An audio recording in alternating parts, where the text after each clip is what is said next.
Namaste, I'm Jayapalashri from Samskara Healing. I'm talking today something which is pretty interesting. In fact, it made me laugh. It made me laugh because when I saw the post and I was also told to speak about it, I found it amusing. I was amused about the point that it was affecting people in the wrong way. And but nevertheless, I was asked to speak about something, and I took it up as a challenge because there's so much of taboo in us and so much of conflict within us. We don't want to speak, we don't want to acknowledge certain things, and there is always a question of how can you, why would you, I can't believe you're doing something like this. Don't you have any kind of belief? Don't you fear? There's a lot of thoughts that happen, and oh my, let me tell you, this is social media and everything can go like a little crazy at times if things are not put in the right way. So keeping all that in mind, when I was asked to do it, it took me, I should say, maybe 10 minutes of coaxing, and I said, okay, I take it up and I do it because it's an important aspect within us. So what is it? What is it that actually someone had to coax me to talk and I was not ready to talk? So what was it? I came across a post where it was written as Happy Ravana's Day, and I laughed when I saw it. But it is a good thought. I didn't laugh mocking the post. I thought that, wow, bravo, someone actually acknowledging Happy Ravana's Day instead of saying Happy Vijayadashmi. And Vijayadashmi is victory over evil, defeating evil. And that is what we all celebrate all across India. In various ways and forms, we celebrate the victory. So why would someone put Happy Ravana's Day? And why should it become such an important aspect that I come here to talk? Each and every one of us have Ravana in us, and we should acknowledge it. Before I even get into the depth of talking about Ravana and things like that, we all know through mythology that Ravana was a demon. We know he was the ruler of Lanka. We know the story. We know that he abducted Sita Mata, and Lord Rama crossed the Indian Ocean, and went across with his Vanar Sena. There was a war, and he killed Ravana and got his wife back. So this is a story we've all read, we've all grown up, and on that aspect, I would also like to talk about relationships, which I'm going to be doing soon. So there is going to be a whole lot of sequences coming. So please do, if you're going to subscribe, please subscribe, like my page, stay in touch to at least go through these seasons if you're interested and inquisitive to kind of understand what it is. So I started off saying that each one of us have Ravana in us. And that is true. We have Ram and we have Ravan. We celebrate Ram and we ignore Ravan, which is within us. We do not want to accept the demon which is hidden within us. But nevertheless, time and again, it rises and it shows itself in various ways, which we are ashamed of, and at times we are in denial. We refuse to acknowledge.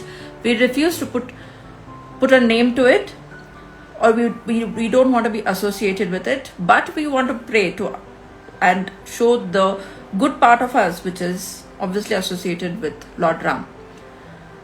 Is that bad? No way. That's the best thing to be doing, because what do we teach? What were we taught as children? Be good, don't lie, always be honest, do the rightful thing, don't cheat, don't do this, don't do that, don't hurt people. This was taught to you and me, to all of us as we were growing up. Then what happened? What happened when we all set into the world? There was an hidden part of us, which we could call Ravan, which started opening up, going the unscrupulous way, doing things which is not right, cheating, betraying, hurting, robbing, denying, doing a whole lot of things. And you and I do it at one point or the other. And those who are denying it, you're just sitting in a state of denial. There's each and every person who does it. So it's the fact. Accept it. So talking about all this, and when I'm speaking about Ravana and things like that, what are the 10 faces of Ravana which is within us? If I have to address that, and that's all I'm going to address today, before I take it further, that's going to be tomorrow. The first point is kama, which is lust. Second one is krodha, anger. We have moha, the delusion, lobha, greed, mada, pride, matsya, envy, manas, mind, buddhi, intellect, chitta, will, ahankara, the ego. I repeat, we have the kama, the lust, krodha, the anger, moha, the delusion, lobha, greed, mada, pride, matsyasya, the envy, manas, mind, buddhi, intellect, chitti, will, ahankara, the ego. Each and every one of us carry this in us. And what are we trying to do? We are trying to release these from us so that we can go on the path of our Sri Ramachandra. Or we are trying to go on the path of Sri Krishna, where he says, release these and come on the right path. Now, when I'm on the path of spirituality, I do not want to bring religion into it. So, Lord Rama and Sri Krishna or Lord Krishna are associated with Hinduism. Yes, but I'm talking on the aspects of spirituality and what are we doing with it. And if I'm kind of hurting anybody's feelings, please forgive me. I have no such intent. But at the same time, each one of us have these demons. You can call it Ravan. You could call it any other name that you want to call it. You could give it your own name and creation. But we carry these 10 faces within us. Only if we let go of this, only if we allow the good to take over, can we be able to move forward in life. And that is what it's all about. So, calling Ravana a bad person is very easy. It's as simple as tainting anybody in a society a bad person. Okay? If I have to go through mythology, and if you have to go through if you look at the bigger picture, it was meant that Ravana did have an ego, and he believed no one could kill him because he had the boon of Lord Brahma. So for which Lord Vishnu took the avatar of Lord Rama and came as a human, and in the form of a human, he killed Ravana. If you literally look at it, each and every one of us carry that ego, that we are indispensable and we have the power to do everything.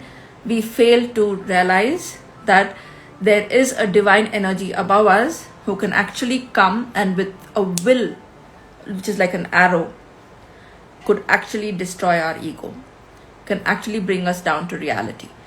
So on that note, I end this talk for today, and I don't want to make it too long because it's going to get boring, and I don't want to make it boring for you all. Look forward to my next this is going to be a series of talks, so look forward to my next series, which is going to be tomorrow. So until then, thank you so much for being part of it, coming on live, seeing it. And I don't know what's your thoughts on it, whether it's good or bad.